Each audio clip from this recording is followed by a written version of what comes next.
new developments tonight in an officer-involved shooting. The Atlanta detective who fired the shot is now the target of threats, and he's being protected by Homeland Security. Police officers throughout the city are firing criticism at the chief for making the officer's name public. Fox 5's Morris Diggs has followed the story since the beginning and joins us now with the night's new information. Morris? Well, as we've been telling all of you, emotions are running high surrounding this case, the shooting and killing of Deaundre Phillips.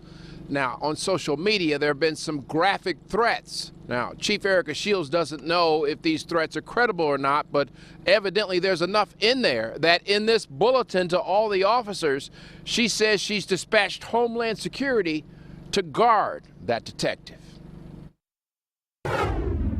Amid threats, Homeland Security is protecting a police officer who shot and killed a young black man in the parking lot of a public safety building.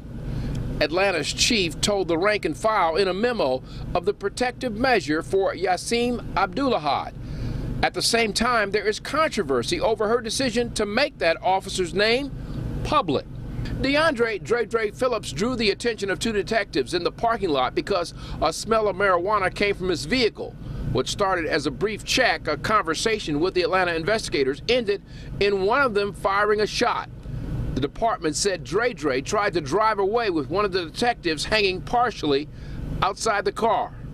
We want justice for Dre. We want justice for Dre. With protesters filling a City Hall meeting this week, Chief Shields explained why she could not agree with one of the demands to make the detective's name public.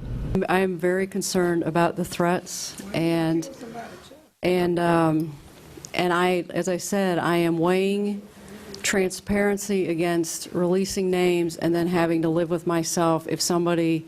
These threats were very graphic, and a couple of them were, and I don't know if it's mere anger or if there's someone that's going to exercise on them, and at this time, I'm just not comfortable releasing the names. The next day, however, the chief's office did release the identity of the officer who fired the shot. I guess my question would be, what changed her mind? What you're telling these officers is, don't go do your job, because when you do, we're going to put your name out there for everybody to know whether it's right or wrong. They ticked off. Oh, absolutely. We've got people saying, that's it, I'm putting my application in other places.